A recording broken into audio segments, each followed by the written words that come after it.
My name is Captain Alicia Moss. I'm 34 years old, an officer in the United States Army, and the biggest disappointment to the most powerful military dynasty in Washington, D.C.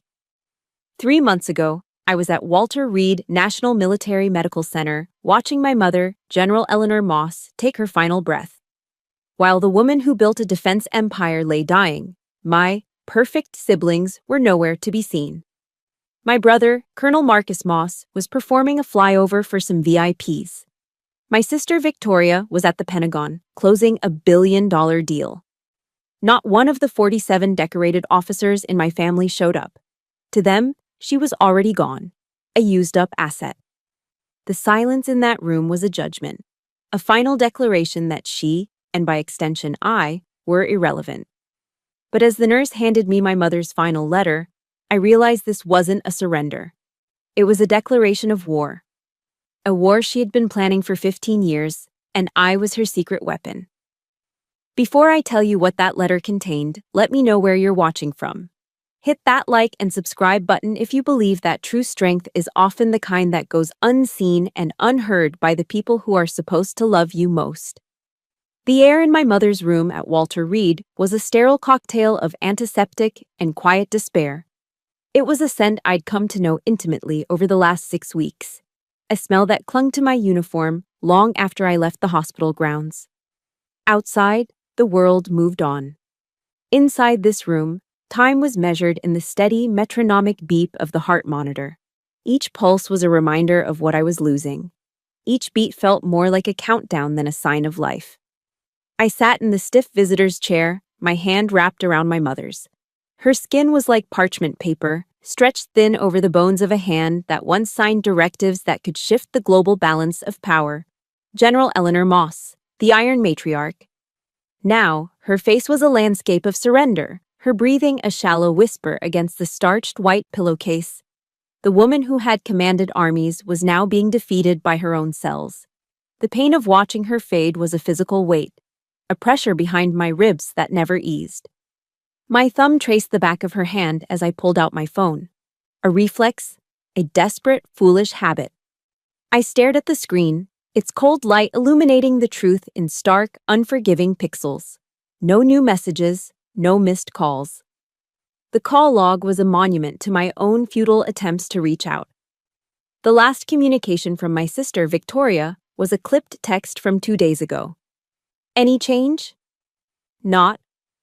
How is she? Or, how are you holding up? Just a sterile, efficient inquiry, as if asking for a market update. I knew, with a certainty that chilled me to the bone, that they had received the latest update from the doctors. The final one. The one that said, hours, not days. But they had chosen. Marcus, my brother, the ace fighter pilot, had chosen the roar of a crowd and the glory of an air show. Victoria, the ruthless executive, had chosen the cold calculus of a billion-dollar contract for Moss Defense Dynamics, our mother's company. Their choices were louder and more painful than the impending silence of the heart monitor. They weren't just absent, they were broadcasting their indifference. A tremor of anger, hot and sharp, cut through my grief. I had to know. I needed to hear it from him to confirm the depth of this betrayal. Taking a deep, shaky breath that tasted of chemical cleaners, I found Marcus's name in my contacts and pressed the call button. It rang 3 times before he picked up. The sound of his voice was muffled by the roar of jet engines in the background. He didn't even say hello. Alicia, I'm in the middle of a pre-flight briefing. Is it done yet? The words hit me with the force of a physical blow. Is it done yet? Not. How is she? Not. I'm on my way. He wasn't asking about our mother, he was asking about an inconvenient task, a box to be checked so he could move on with his life, unburdened. The glorious Colonel Moss couldn't be distracted from his performance by the trivial matter of his mother's death. The cruelty of it, so casual and absolute, stole the air from my lungs. A wave of nausea washed over me. This was a new level of cold, a betrayal so pure it was almost breathtaking.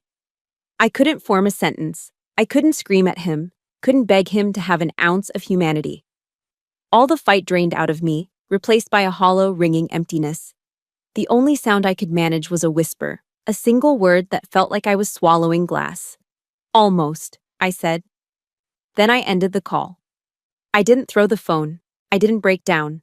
As a soldier, I had been trained to compartmentalize, to function under fire. And in that moment, I understood that I was in a combat zone of a different kind. I placed the phone face down on the small bedside table and turned my full attention back to my mother, giving her the dignity in death that her other children denied her. The beeping of the monitor slowed, becoming erratic. Each beat was followed by a longer, more agonizing pause. I squeezed her hand gently, my voice low and steady. "It's okay, Mom. You can rest now. I'm here." And then, it happened. The rhythmic beep was replaced by a single, high-pitched, unending tone. The green line on the screen, the one that had charted the final chapter of her life, flattened into a stark, unwavering horizon. She was gone. The silence that descended on the room was absolute. It was heavier than grief, emptier than loss. It was the sound of total, profound abandonment. In the end, after building an empire, after raising a family of so-called warriors, the only person by General Eleanor Moss's side was me, her paper-pusher daughter. The disappointment. The quiet strategist in a family that only valued the sound of explosions and applause. A few minutes later, an Army nurse captain, a woman with kind eyes and a career's worth of compassion etched into her face, entered the room. She performed her duties with a quiet reverence before turning to me. "Captain," she said softly, holding out a thick, cream-colored envelope sealed with wax. "Your mother told me to give this only to you. She was very specific. She said you would know what to do." My fingers trembled as I took it. The envelope felt heavy, important. I broke the seal. Inside, on a single sheet of her personal stationery, was my mother's handwriting. It was weak, shaky, but the lines were filled with an unmistakable strength, a commander's intent. The first sentence wasn't a farewell. It wasn't a word of love or a message of peace. It was an order. "Alicia, the war begins now." War. The word felt alien in the crushing silence of that hospital room. A war against whom? My own family? It sounded like madness. But as I clutched that letter, my mind was violently pulled back 2 years to a glittering ballroom at the Army-Navy Club. That was the night I finally understood. For them, the war against me had started long ago. Holding my mother's final letter, the word war echoed in the sterile silence of her hospital room.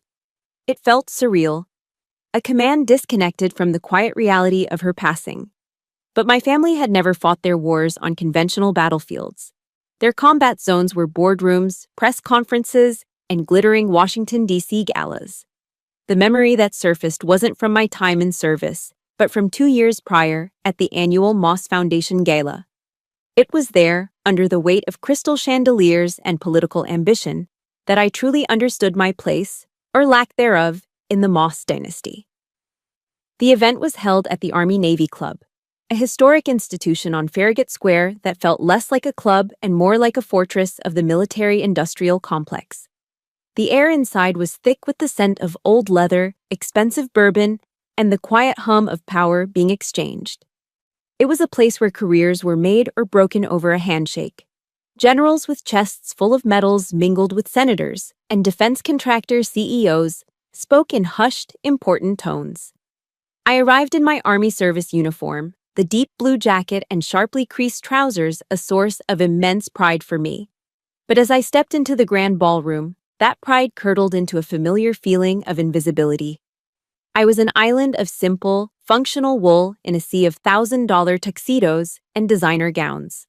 Every woman there, including my sister Victoria, wore shimmering fabrics and carefully selected jewelry.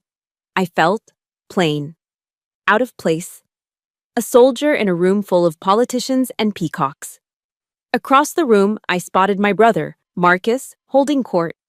He was in his dress uniform, a constellation of medals on his chest, regaling a powerful senator with what I knew was a slightly exaggerated tale of a near miss over the Persian Gulf.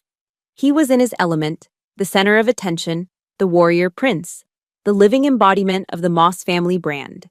He didn't see me arrive. Or if he did, he didn't acknowledge it. As guests began to move towards their tables, I searched for my name on the seating chart. I found it, not at the head table with my mother, Marcus, and Victoria, but at table 14, tucked away in the back corner near the service entrance. It was the aides table, a polite term for the place you stick the junior officers and assistants you're obligated to invite but don't actually want to talk to. The message was as clear as the crystal glasses on the main table. I was staff, not family. Steeling myself, I made my way through the maze of tables. As I passed the head table, my sister Victoria looked up, a perfectly feigned smile of surprise on her face. Her voice was just loud enough for the generals and their wives seated nearby to hear. "Oh, Alicia, you made it," she said, her tone dripping with condescension. "We saved a spot for you over there." She gestured vaguely towards the back of the room.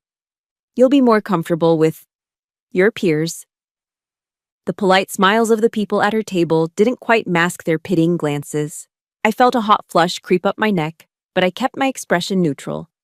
Years of practice had taught me how to absorb these little cuts without flinching. I simply nodded and gave her the smile I'd perfected my entire life, the one that said, "That doesn't bother me at all." I took my seat at table 14, among lieutenants who looked at me with a mixture of awe and confusion, wondering why a captain with my last name was sitting with them. The true humiliation, however, came later. After the filet mignon was served and the wine had been poured, Marcus took the stage to give the keynote address. He was charming, of course. He spoke of legacy, of service, of the warrior spirit that defined the Moss family, and by extension, Moss defense dynamics. He paced the stage, owning the spotlight, his voice resonating with practiced confidence. Then his eyes found me in the back of the room. A slow, smug smile spread across his face. "And of course," he said, his voice booming through the speakers, "we can't forget those who serve from the great indoors." He paused for effect as a few polite chuckles rippled through the audience. "While some of us are pulling G's in a cockpit," he continued, gesturing to himself, "others are ensuring the Wi-Fi is strong." The room erupted in laughter. It wasn't mean-spirited from their perspective. It was just a good line, a joke from a charismatic pilot. But for me, it was a public execution. He had taken my career, my expertise in cyber warfare, a field he knew nothing about, and reduced it to an IT support punchline. He did it in front of our entire world, and he did it with a smile. I felt the blood rush to my face, a burning wave of shame and rage, but I did what I always did. I smiled back.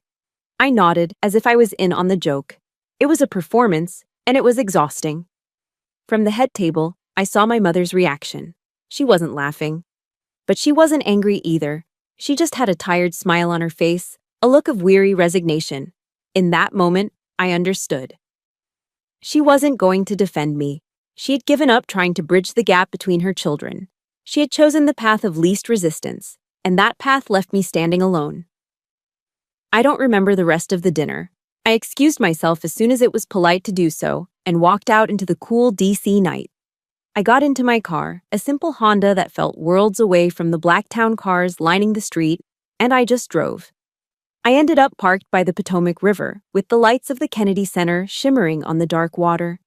And for the first time in years, I allowed myself to cry. They weren't quiet, dignified tears. They were the raw, ugly sobs of a lifetime of being pushed aside. I wasn't just crying over Marcus's joke.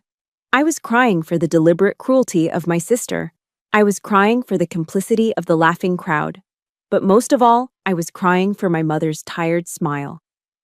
That broke my heart more than anything.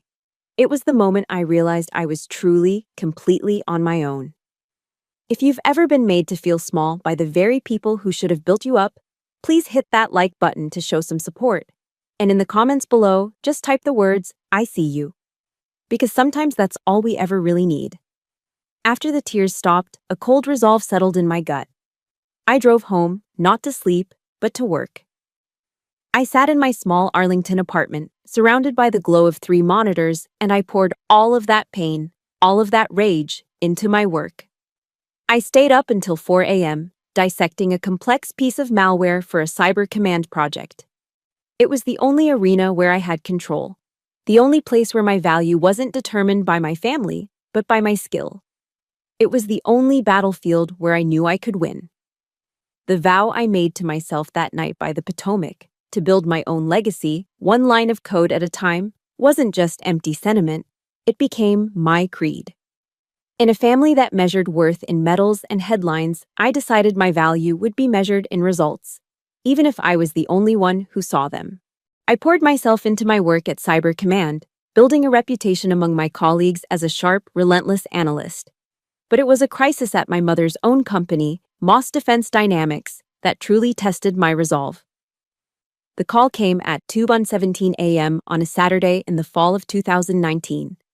I was on a rare weekend leave, trying to decompress with a hike planned in Shenandoah National Park the next morning. The caller ID flashed Victoria Moss. My sister never called me unless it was an emergency, and never in the middle of the night. I answered, and her voice was a whip crack of panic and authority. "We have a breach, a major one." There was no preamble, no, "sorry to wake you." She explained that the MDD servers had been hit by a sophisticated ransomware attack. A group believed to be state-sponsored had bypassed their security and was threatening to leak the proprietary schematics for our next-generation drone project, a project worth billions. "Our contractors are useless," she snapped. "Some of the best cybersecurity firms in DC, and they're all stumped. They can't stop the data bleed." There was a pause, and I could practically hear her swallowing her pride. "I need you." Then the inevitable command, "Fix it. Now." I didn't hesitate. My hiking trip evaporated from my mind. This wasn't about helping Victoria. This was about protecting my mother's life's work. "Send me the access credentials," I said, already kicking off my blankets and heading towards my computer. For the next 72 hours, my small Arlington apartment became a cyber warfare command center. Sleep became a luxury I couldn't afford. My world shrank to the glow of 3 monitors, the click of my keyboard, and the bitter taste of black coffee. I lived on protein bars and the adrenaline of the hunt. The complexity of the attack was staggering. The hackers had buried their entry point under layers of proxies, routing their signal through servers in a dozen different countries. It was a digital ghost hunt, and the fate of MDD was the prize. While my brother was likely flying in perfect formation and my sister was managing frantic conference calls, I was fighting a war in the shadows. I was alone, tracing phantom signals, writing patches on the fly, and building a new, more robust digital firewall from scratch. It was a grueling, thankless battle fought in a language my family didn't understand, but the consequences of my failure would have been catastrophic. Their empire, their legacy, it was all resting on the Wi-Fi expert they so casually dismissed. At the 72-hour mark, exhausted and running on fumes, I found the back door they'd used. I sealed it, purged their malware from the system, and locked them out for good. The final data packet they'd tried to steal was stopped just before it left our network. The threat was neutralized. I leaned back in my chair, the tension draining from my shoulders, leaving behind a profound, bone-deep weariness. I typed out a short professional email to Victoria. Subject: MDD Network Security Incident Body. Threat neutralized. System secured. I hit send and finally allowed myself to sleep. 6 hours later, my phone buzzed with her reply. I opened the email, my heart harboring a tiny, foolish flicker of hope for a word of thanks, of acknowledgement. The email contained a single word. Noted. That was it. No thank you. No, great job. Just noted. As if I had just informed her that the office coffee machine was restocked. The emptiness I felt in that moment was profound. It was a cold, hollow ache that settled deep in my chest. A few weeks later, that ache turned into a quiet, simmering rage. I was scrolling through my newsfeed when I saw an article from Defense News, a major industry publication. The headline read, "Victoria Moss on MDD's Impenetrable Cyber Defenses." The article featured a large, glossy photo of my sister, looking powerful and confident. In the interview, she boasted about their proactive security strategy. At MDD, she was quoted as saying, "We believe in being prepared. We've invested millions in building a state-of-the-art, impenetrable cybersecurity infrastructure to protect our assets and national security. I read the words over and over. We've invested millions. She made it sound like a calculated corporate strategy, not a last-ditch phone call to the sister she despised. My 72-hour battle had been erased, repackaged as a line item on her budget, a talking point to impress the Pentagon. It wasn't just about saving the company from disaster. I was actively trying to make it better. Over the next 6 months, I dedicated my spare time, nights, weekends, to developing a new AI-driven logistics algorithm. I knew MDD's supply chain was inefficient, and my algorithm was designed to optimize it, predicting parts shortages and rerouting shipments in real time. My projections showed it could save the company over $20 million in its first year alone. I scheduled a meeting and presented it to Victoria in her sterile, glass-walled office. She listened with an impatient air, tapping her pen on her desk. When I finished, she simply nodded. "Good," she said, her eyes already on her next meeting. She copied the files from my drive to her laptop. "Send my assistant the documentation." Then came the final, casual dismissal. "I have a real meeting to get to." My months of work, my innovation, were not a real meeting. They were just a task to be delegated. My algorithm was implemented, and just as I predicted, it saved MDD $23 million that year. That number appeared as a highlight in the annual shareholder report attributed to Victoria's strategic streamlining initiatives. My name was nowhere to be found. That feeling of being utterly invisible, of having my contributions erased, became my new normal. I expected nothing, so I was never disappointed. And then, a few months later, I received an email that changed everything. It wasn't from my family. It was from a 3-star general I barely knew named David Campbell. He wanted to talk about my work. After years of being treated as either an inconvenience or an invisible asset by my own family, I had learned to expect nothing. Recognition was a foreign currency in the Moss dynasty, a currency I didn't possess. So when the email from Lieutenant General David Campbell landed in my inbox, my first reaction was suspicion. Generals didn't typically send personal emails to captains. I assumed it was a mistake, a message meant for someone else. I'd met him only once, a few months prior, when he visited my unit at Fort Meade. Most general officer visits were a blur of polished boots and PowerPoint presentations. They'd get a high-level briefing, ask a few standard questions about metrics and readiness, shake some hands, and leave. But General Campbell was different. Instead of the usual 5-minute overview, he sat down with me in a small windowless briefing room for nearly 2 hours. He didn't care about the metrics on the slides. He wanted to understand the philosophy behind the cyber defense strategies I was developing. He leaned forward, his gaze intense and focused, asking sharp, insightful questions that showed he wasn't just hearing my words. He was processing them, analyzing them. He challenged my assumptions and pushed me to think 3 steps ahead. It was the most intellectually stimulating conversation I'd had in years. As he was preparing to leave, he paused at the door and looked back at me. "Captain," he said, his voice quiet but firm, "your mind is a weapon system. Don't ever let anyone tell you otherwise." The words struck me with such force that I was momentarily speechless. In a world that only saw my brother's cockpit and my sister's balance sheets, this man saw my mind as a tool of war, a strategic asset. It was the first time in my entire career that a senior officer had validated my work in such a profound way. A few months after that meeting, I was chosen to lead a team in a major NATO cyber warfare exercise. For a week, we defended our network against a simulated onslaught from some of the best offensive cyber teams in the world. It was a brutal, relentless exercise, but my team performed flawlessly. We not only repelled the attacks, but we also successfully counterattacked, exploiting a vulnerability in the enemy network that no one else had spotted. We won. 2 days later, the email from General Campbell arrived. It wasn't a generic "congratulations." It was a detailed analysis of the entire exercise. He broke down 3 of my most critical strategic decisions, explaining exactly why they were so effective. He had noticed a subtle piece of honeypot code I'd embedded as a trap, a detail that even the exercise controllers had missed in their initial debrief.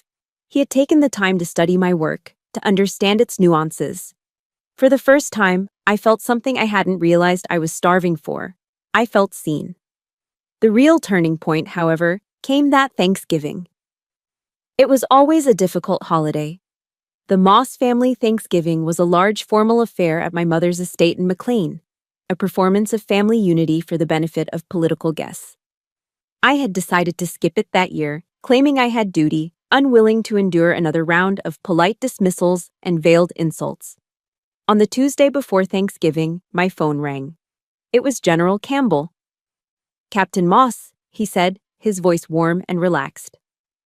"My wife Sarah and I were wondering what your plans are for the holiday. If you're not tied up, we'd be honored if you'd join our family for dinner." I was stunned into silence. I eventually managed to stammer out that I'd be happy to. Their home in Annapolis was nothing like the cold, museum-like mansion I grew up in. It was a cozy, two-story house that smelled of cinnamon, roasting turkey, and wood smoke from the fireplace. His children, both in college, were home for the holiday, and they welcomed me with genuine warmth. The whole house was filled with laughter and the easy comfort of a family that actually enjoyed each other's company. I sat at their dining room table, which was laden with classic Thanksgiving food: a perfectly browned turkey, creamy mashed potatoes, green bean casserole, and homemade cranberry sauce. It was a simple, all-American meal, yet it felt more nourishing than any of the catered feasts I'd ever had at home. During dinner, Sarah Campbell, a kind woman with a quick smile, asked me about my family. "Are they all in the DC area, Alicia?" I felt a familiar tension grip my stomach. I gave my standard, vague answer. "Yes, ma'am, they're all here, just very busy." General Campbell must have seen the flicker of discomfort in my eyes. He seamlessly interjected, changing the subject. "You know, my son here is thinking about a computer science major. Alicia, maybe you could tell him what it's really like on the front lines of cyber warfare." He gave me a small, knowing nod. He had provided an escape route, and I was immensely grateful. After dinner, as the family was clearing the table and arguing over which football game to watch, the general motioned for me to join him on the back porch. The air was crisp and cool, carrying the salty scent of the nearby Chesapeake Bay. We stood there for a moment in comfortable silence, watching the last light of day fade over the water. "Alicia, I knew your mother," he began, his voice thoughtful. "I served with her years ago. She was a brilliant strategist, one of the best I've ever seen. But she was trapped by the very traditions she upheld, by the image of the Moss dynasty." He turned to look at me. "She was always focused on the last war. You see the next one." He took a step closer, his expression serious. "The future of warfare isn't in bigger tanks or faster jets, Alicia. It's in smarter networks and more resilient data streams. That's your battlefield. You have a gift for it. Don't fight their war. Make them fight yours."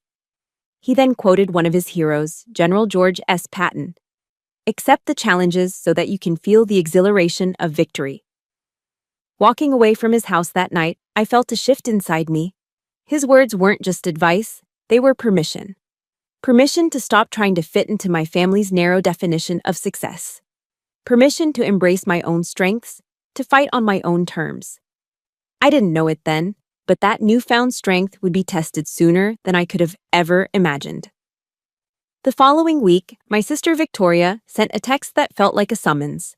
The cold fury that had settled over me at the Hay Adams didn't dissipate as I walked out into the bustling DC afternoon. It solidified. The $50,000 insult wasn't just another slight, it was the final straw. It was the clarifying event that burned away all doubt, all hesitation, all lingering traces of the dutiful daughter I had tried to be. They had drawn their line, and now I would draw mine. My call to Arthur Morrison was the first shot fired in my counteroffensive. His law firm, Morrison and Associates, was located in a discreet brownstone in Georgetown, a world away from the flashy glass towers preferred by most corporate lawyers. Mr. Morrison was old-school DC, wise, impeccably dressed, and fiercely loyal. He had been my mother's personal attorney and confidant for over 30 years. I walked into his office, the smell of old books and leather instantly calming my frayed nerves. He stood up from behind his massive oak desk, his expression somber but kind. He had already offered his condolences, so we dispensed with the pleasantries. I placed my mother's letter, the one I'd received at the hospital, on his desk blotter. "Mr. Morrison," I said, my voice clear and steady. "General Moss's final order. It's time." He nodded slowly, a flicker of something, sadness but also resolve, in his eyes. He didn't need any further explanation.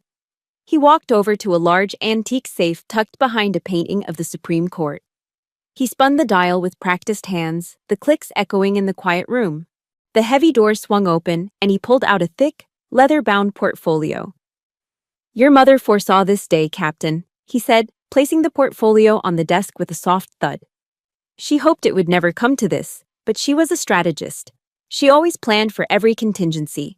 He opened it, revealing a meticulously organized set of documents. "Every paper is in place. The trust is ironclad. They won't know what hit them."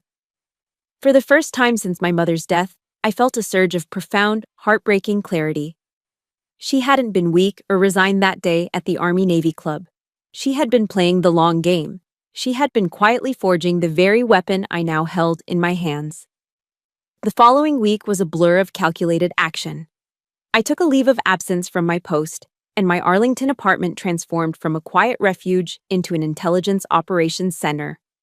The grief was still there, a constant ache beneath the surface, but I channeled it. Pain became fuel. Sorrow became strategy. Using my signals intelligence skills, I began to build a complete picture of the enemy. I analyzed every public financial report from Moss Defense Dynamics, cross-referencing them with SEC filings and industry news. I set up alerts to track Marcus's and Victoria's digital footprints, monitoring their known associates and business dealings. It was what I was trained to do: collect, analyze, and act. Within days, I found what I was looking for: a series of encrypted communications and discreet meetings between Marcus and a senior executive at Ares Global Security. Ares was a ruthless international arms conglomerate known for cutting corners and prioritizing profits over the safety of the soldiers who used their equipment. They were everything my mother despised. Digging deeper, I uncovered the horrifying truth. Marcus was in the final stages of negotiating a secret deal to sell a controlling interest in MDD to Ares. It wasn't just about greed. The deal included a personal consulting fee for him, a $50 million kickback. He was planning to sell our mother's legacy, to gut the company she built, and to endanger the lives of American soldiers with inferior products, all for a payday. This was no longer just a family dispute. This was treason to everything our family was supposed to stand for. With the enemy's plan exposed, it was time to rally my own forces. My mother's letter contained a short, encrypted addendum with 5 names. These were her loyalists: former executives, engineers, and board members who had been pushed out by Marcus and Victoria's aggressive takeover after our mother's health began to fail. I began contacting them, one by one, using secure channels. My first meeting was with Dr. Robert Sterling, the former head of research and development, at a quiet coffee shop in Bethesda. He was a brilliant engineer in his late 60s, forced into early retirement by Victoria, who saw his rigorous safety standards as an impediment to profit. When I showed him the evidence of Marcus's deal with Ares, his face grew pale with anger. He then handed me a flash drive. "Your brother started cutting the budget for composite materials on the drone project 6 months ago," he said, his voice trembling with fury. "He replaced them with a cheaper, inferior alternative from an Ares subsidiary. These are the internal test results he buried. The materials are failing under stress." Each meeting yielded another piece of the puzzle, another weapon for my arsenal. The former CFO gave me proof of Victoria's creative accounting. The lead engineer for the drone project gave me the original, uncompromised schematics. My quiet army was assembling. On a cold, late afternoon, the day before the preliminary will reading was scheduled, I drove to Arlington National Cemetery. The endless rows of white headstones stood in silent, solemn formation under a gray sky. I found my mother's grave, a simple, standard-issue marker, right next to my father's. I placed a single white rose on the cold marble. I didn't cry. The time for tears was over. Instead, I stood at attention, brought my hand up in a sharp military salute, and spoke to her in a whisper the wind carried away. I understand now, Mom. It's not about revenge. It's about protecting your legacy. I will not fail. In that moment, standing among the nation's heroes, the weight of my grief transformed into the weight of my mission. I was no longer the wounded daughter. I was Captain Alicia Moss, United States Army, and I was executing my commander's final order. If you believe that protecting a legacy of integrity is worth fighting for, hit that like button. And let me know in the comments, which one word describes a person who turns their pain into power? Leaving Arlington, the path forward was clear. My mother had given me a mission, a map, and a list of allies.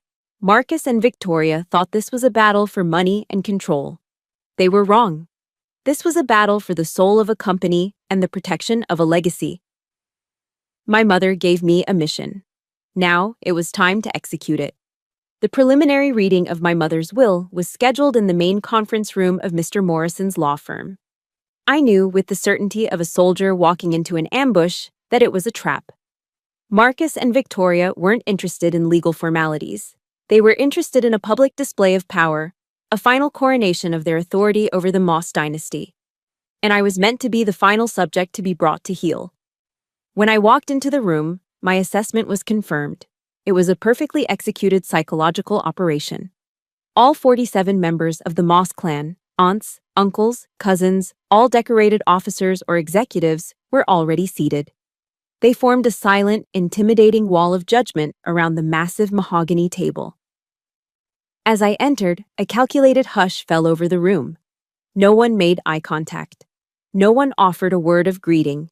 It was a coordinated, disciplined shunning, designed to isolate and intimidate me before a single word of the will was read. At the head of the table, Marcus sat like a king holding court, a smug, proprietary air about him. Victoria sat to his right, her expression a mask of cool indifference. I took the only empty seat, a single chair placed slightly apart from the others, the physical manifestation of my status as an outsider.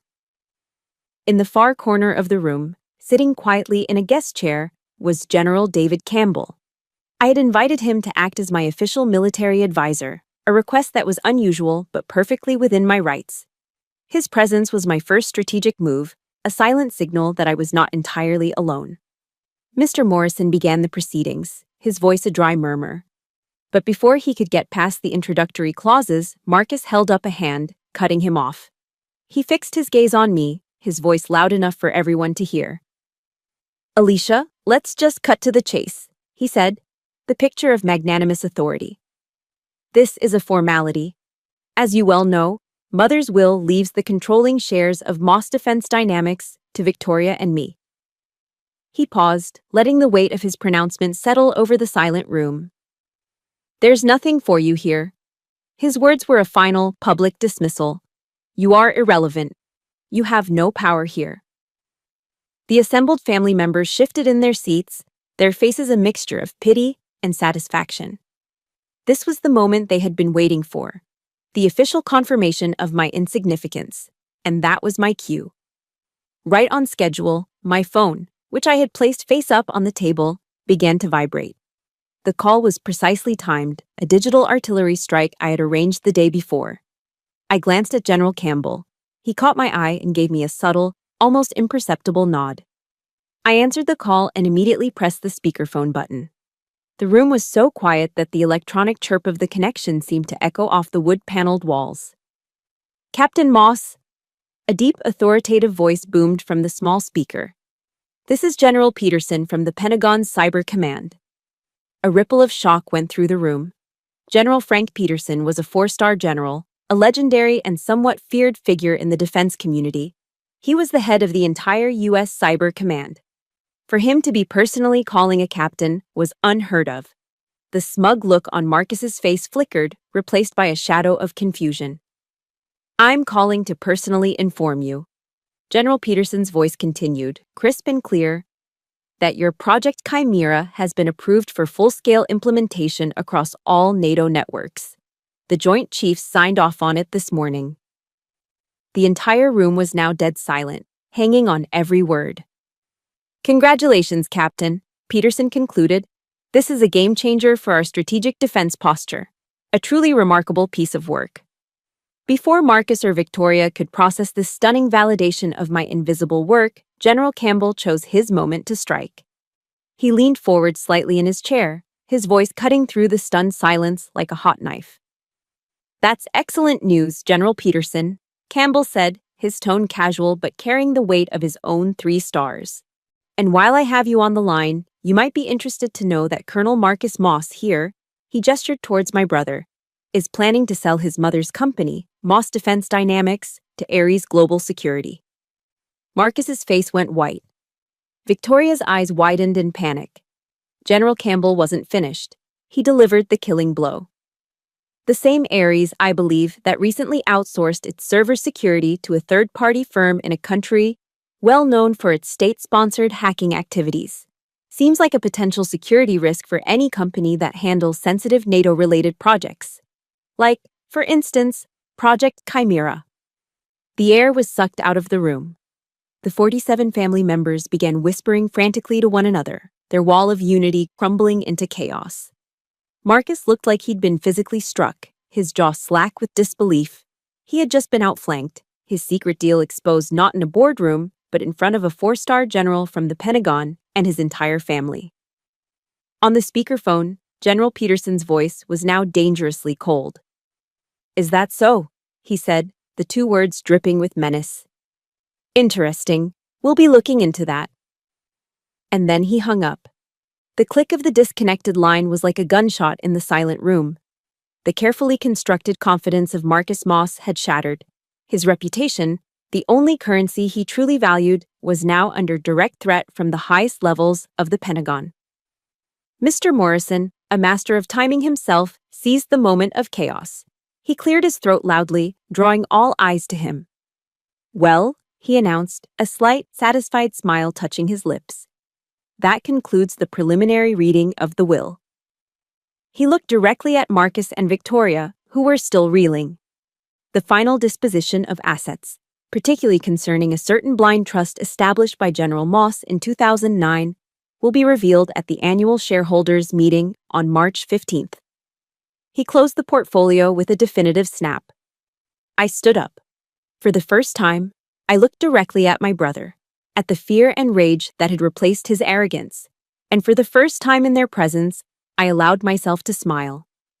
It wasn't the practiced, defensive smile they were used to. It was a real one. The battle had just begun. And I had won the first skirmish. March 15th arrived with the cold, gray promise of a Washington, D.C. winter reluctant to yield. The annual shareholders' meeting for Moss Defense Dynamics was held in the Grand Ballroom of the Four Seasons in Georgetown. The room was packed with investors, board members, and industry analysts, the entire ecosystem that revolved around the MDD empire. I took my seat in the front row, flanked by Mr. Morrison and General Campbell. I was calm. I was ready. The meeting began with a series of dry financial reports, but everyone knew what was coming. This was not a meeting. It was a coronation. Marcus, brimming with restored confidence, strode to the stage to deliver the keynote address. He was in his element, the warrior CEO, ready to claim his throne. A massive photo of him in the cockpit of an F-22, silhouetted against a fiery sunset, flashed on the screen behind him. Moss Defense Dynamics was built by warriors, for warriors, he began, his voice resonating with manufactured passion. My mother, General Eleanor Moss, understood that victory on the battlefield is all that matters. It's a legacy of strength, of tangible results. He paced the stage, owning every inch of it. It's time we trim the fat. It's time to get back to our core mission, led by those with true combat experience. As he said combat experience, his eyes briefly flickered to me, a glint of triumphant dismissal in his gaze. The message was clear. This company would be led by fighter pilots, not paper pushers. The shareholders, swayed by his charisma, applauded enthusiastically. He finished his speech with a flourish and a confident smile, basking in the applause. And in that precise moment, as the sound began to die down, I stood up and walked calmly towards the stage. A wave of confusion rippled through the room. Victoria, seeing me approach, moved to intercept me, her face a mask of fury. "What do you think you're doing?" she hissed. She never got an answer. From the front row, General Campbell rose to his full height. His voice, trained to command armies, boomed through the ballroom without needing a microphone. "A shareholder has a right to be heard." The authority in his voice was absolute. He was not just a retired general, he was a respected four-star officer. Victoria froze, her power instantly checked by a greater one. The shareholders began to murmur, their curiosity piqued. The room fell silent. Victoria had no choice but to step back. I reached the podium and adjusted the microphone. I didn't look at my siblings. I looked out at the sea of faces, the investors, the board members, the people whose fortunes were tied to this company. My voice when I spoke was quiet, but it carried to every corner of the silent room. "My name is Captain Alicia Moss," I began. "And for my entire life, my family has told me that my contributions were invisible." I let the word hang in the air for a moment. Today, I'm here to make them visible. From the portfolio at my side, I removed a single, leather-bound document. I held it up for all to see. "This," I announced, my voice gaining strength, "is the certificate of ownership for the Eleanor Moss Blind Trust, established in 2009. A confused murmur spread through the audience. This trust was created by my mother to hold a significant portion of her personal shares, separate from the family estate. Per the terms of the trust, which were unsealed upon her death, I am, effective today, the sole beneficial owner of 35% of Moss Defense Dynamics." The room exploded. The murmurs became gasps, then shouts. 35%. It was a controlling stake. It was a corporate hydrogen bomb. Marcus's face contorted with rage. "Lies! That's fraud!" he bellowed from the side of the stage. "The will gave us control." But it was too late. Mr. Morrison was already walking to a technician's table. In an instant, the high-resolution legal documents, the trust agreement, my mother's signature, the official seals, flashed onto the giant screen behind me, replacing the heroic photo of Marcus. Every word was there, irrefutable and legally binding. The shareholders stared, dumbfounded, at the undeniable proof. Before the chaos could fully take hold, General Campbell calmly walked onto the stage and stood beside me. He addressed the shareholders with the calm authority of a battlefield commander. "For the past several years," he began, "Captain Moss has been one of the lead architects of the Pentagon's next-generation cyber defense initiative. Her work, much of which remains classified, has been instrumental in protecting this nation's most sensitive digital assets." He paused, then looked from Marcus to me. He delivered the final, devastating comparison. "Colonel Moss stops enemy planes," he said, his voice ringing with clarity. "Captain Moss stops wars before they begin. Ladies and gentlemen of the board, who do you want leading this company into the future?" The question hung in the air, a perfect, unanswerable indictment of my brother's worldview. And then, I delivered the final blow. "My mother left one last message," I said, pulling her letter from my pocket. "She wanted you all to hear it." I held my phone to the microphone. A moment later, the voice of General Eleanor Moss, weaker than they remembered but still filled with iron, filled the ballroom. It was a recording she had made with Mr. Morrison a year before her death. "To the shareholders and the family," her voice echoed, a ghost on the stage. "If you are hearing this, it means I am gone, and my children, Marcus and Victoria, have chosen a path of personal glory over the integrity of the company I built. I have watched them prioritize profits over people, headlines over honor. They are brilliant, but they are blinded by the glories of the past." Marcus and Victoria stood frozen, their faces ashen, forced to listen to their own mother's judgment. "The future is not in the sky," her voice continued with a tinge of sadness. "It is in the silence of the network.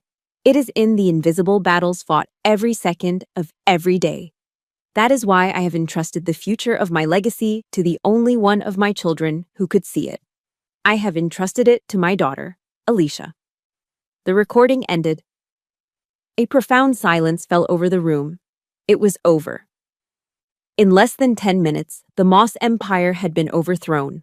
Marcus and Victoria stood like statues, their faces a mixture of shock, humiliation, and utter defeat. Their coronation had become their execution. The applause felt distant, like it was happening to someone else. I had won. The war was over. So, why did I feel so empty? The aftermath of the shareholders' meeting was a whirlwind. The story of the silent coup at MDD ripped through the Washington Beltway. Forbes ran a feature calling me the quiet strategist. The Wall Street Journal praised the move as a bold step into the future of defense technology. The market responded decisively. MDD stock soared 18% in a single day. A clear vote of confidence not in my name, but in the new direction my mother had charted. The world, it seemed, was finally ready to see me. The fallout for my siblings was just as swift and brutal. Marcus became a cautionary tale overnight. His secret negotiations with Ares Global Security were leaked to the press, and the Air Force launched a formal investigation into his conduct. He was stripped of his board seats, his command pending review, and his carefully crafted image as an American hero was irrevocably tarnished. His reputation as an ace pilot had been shot down, not by an enemy missile, but by a legal document and an audio recording. Victoria fared slightly better, but her power was neutered. The board, now firmly under my control with General Campbell appointed as the new chairman, began a top-to-bottom review of her executive decisions. She kept her title, but lost her authority. And then came the flood. My phone, which had been silent for years except for commands and summons, began to light up incessantly. Texts, voicemails, emails, a deluge of communication from the 47 members of the Moss clan. The same aunts, uncles, and cousins who had sat in stony silence at the will reading, whose eyes had slid past me as if I were a ghost, were now overflowing with sudden, miraculous affection. "Alicia, we are so proud of you," one text read. "We always knew you had it in you, dear," an email from an aunt gushed. The hypocrisy was so blatant it was almost nauseating. They weren't proud of me, they were terrified of my newfound power. They were scrambling to get on the right side of the new authority figure. Their praise was nothing more than a strategic realignment. I didn't feel anger. I just felt tired. So, one evening, I sat down with my laptop and a glass of wine. I didn't reply to a single message. Instead, I calmly and methodically began to erect my new defenses. I created a new filter in my email client. I named it Irrelevant. One by one, I added the email addresses of 45 family members to the filter, programming their messages to bypass my inbox and go directly into a folder I would never open. Then I went through my phone and blocked their numbers. 45 digital goodbyes. I left only 2 contacts untouched. My 2 younger cousins, the only ones who had sent me simple, heartfelt texts after Mom's funeral, asking if I was okay and saying they were thinking of me. They had offered kindness when it cost something. The rest had offered praise only when it could buy them something. The boundary was drawn. The silence I had once endured as a punishment, I now embraced as a choice. It was the sound of peace. 6 months passed. 6 months of rebuilding, of working with General Campbell to chart a new course for MDD, of focusing on innovation and integrity. Then, I received a formal request through my assistant. Marcus and Victoria wanted a meeting. I agreed, but on my terms. Not at a neutral location, not at a fancy restaurant. I chose the main boardroom at MDD headquarters. My turf. My table. When they walked in, I was struck by how much they had changed. They looked diminished. The arrogant swagger was gone from Marcus's walk. He looked haggard, the stress of the Air Force investigation having carved new lines into his face. Victoria's usual immaculate composure was frayed at the edges. There was a bitterness in her eyes that hadn't been there before. They sat opposite me at the long, polished table where my mother had once presided. I listened, my face a neutral mask as they made their pleas. Marcus, his voice strained, spoke of legacy and family honor. He asked for a new role, a position as a consultant, a way to contribute to the company his grandfather had founded. Victoria was more direct. She presented a plan to regain operational control over the manufacturing division, arguing that she was the only one who understood the supply chains well enough to manage them. I let them say everything they needed to say. I didn't interrupt. I just listened, watching them, seeing them not as the titans who had terrorized my childhood, but as two people who had lost their way, blinded by their own ambition. When the silence stretched out, indicating they had finally run out of arguments, I looked at them both. My voice was not angry. It was cold, clear, and final, like a military directive. No. The word landed on the table with the weight of a judge's gavel. Marcus, I said, addressing him directly, your access to this company and all its facilities is permanently revoked. Your actions put this entire enterprise and national security at risk. There is no place for you here. His face paled, but he said nothing. Victoria, I continued, turning to my sister, you will continue in your current role under the new chief operating officer I've appointed. Her name is Dr. Eris Thorne. You will report to her, and she will report to me. Your authority will extend no further than what she delegates. I let that sink in for a moment before delivering the final lesson. You both spent your lives teaching me a very specific lesson about our family, I said, my voice devoid of emotion. You taught me that in the Moss dynasty, rank and performance are all that matter. Affection is conditional. Loyalty is transactional. All that matters is who is in command. I stood up, signaling the end of the meeting. I'm simply enforcing the new chain of command. The meeting is over. I turned and walked out of the boardroom without looking back. Walking down the long hallway, past the portraits of my grandfather and my mother, I didn't feel the thrill of victory I expected. I just felt quiet. I had secured the company, protected the legacy, and established a new order. But I had also formalized the death of my family. The question that haunted me wasn't, what's next for the company, but what's next for me? What does a legacy truly mean when you're the only one left to carry it? The question that echoed in the quiet aftermath of my victory. What does a legacy truly mean? Didn't find its answer in a boardroom or a stock portfolio. It found its answer in the quiet, steady work that followed. Under my new leadership, with General Campbell as chairman, Moss Defense dynamics began to change from the inside out. We shifted our focus from short-term profits to long-term innovation, prioritizing the quality of our equipment and the safety of the soldiers who depended on it. But my first major act as the new controlling shareholder wasn't a corporate restructuring. It was the establishment of the Eleanor Moss Veteran Innovation Initiative. It was a multi-million-dollar fund dedicated to providing capital and mentorship to veteran-led startups. This wasn't just charity. It was a mission. It was my answer to the question that haunted me. I didn't just sign the checks. I made time every single week to personally mentor the entrepreneurs. One afternoon, a young Marine captain named Jenna Riley came into my office. She was sharp, determined, and had a brilliant idea for a new series of autonomous surveillance drones. But she was discouraged. Every venture capital firm I pitch to, it's a room full of men who look at me and see a girl playing with toys, she confessed, her frustration palpable. They don't see a Marine officer. They don't see the vision. I looked at her, at the fire in her eyes, and I saw a reflection of myself. I saw the same dismissal, the same quiet competence being overlooked. In that moment, my legacy became clear. It wasn't about holding on to power. It was about giving it to those who had earned it but were being denied it. I didn't just fund her project. I became her mentor. I became for her what General Campbell had been for me, a voice that said, I see you. My own life found a new, quieter rhythm. I made the decision to remain in the Army, to continue my service. My work at Cyber Command was more than a job. It was my true calling, the place where I belonged, defined by my skills, not my last name. I managed MDD from a strategic distance, entrusting the day-to-day operations to General Campbell and the new COO I had hired, a brilliant woman from MIT. My weekends changed too. The invitations to DC galas and political fundraisers were politely declined. Instead, on Saturdays, I'd get into my old Jeep Wrangler, the one with the faded paint and perpetually muddy floor mats, and drive west, out to the Blue Ridge Mountains.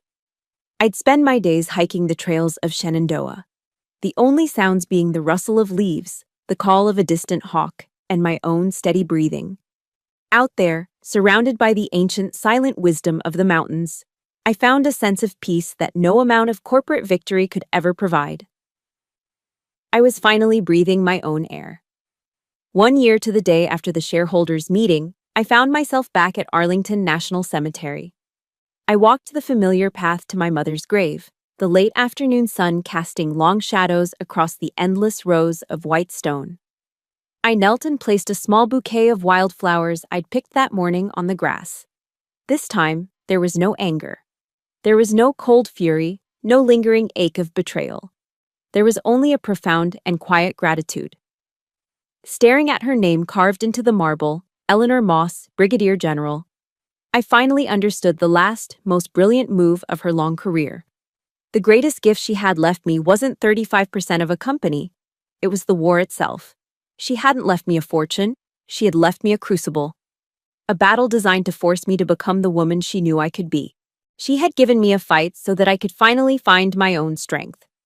In her old field notebook, which Mr. Morrison had given me, I found a passage from the Bible she had underlined. "For I know the plans I have for you, declares the Lord. Plans to prosper you and not to harm you. Plans to give you hope and a future." My painful journey had been part of that plan. A legacy, I realized, isn't something you inherit. It's what you choose to build with the pieces you're given. I stood and looked out across the hallowed grounds, my gaze settling on the distant, majestic form of the Lincoln Memorial. For the first time in my life, I felt no need to prove anything to anyone. I was at peace with all the parts of myself: the soldier, the strategist, the leader, the daughter who had, in the end, fulfilled her mother's final mission. I whispered the words into the gentle breeze, a final report to my old commander, and a promise to myself. It's not about proving them wrong. It's about being true to the vision they were too blind to see. I turned and walked away from the grave, my steps steady and sure. I was no longer the heir to an empire built by others. I was the architect of my own. My dawn was just beginning. Thank you for listening to my journey. My dawn is just beginning, and I truly believe that everyone, no matter what they've endured, has the power to create their own.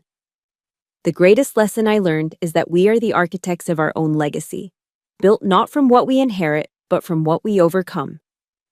I'd be honored to hear about yours. In the comments below, please share one word that defines the legacy you're building for yourself. If you believe in the power of turning pain into purpose, please subscribe to this channel. It's a place for stories like ours, stories of resilience and rebirth. I look forward to seeing you in the next one.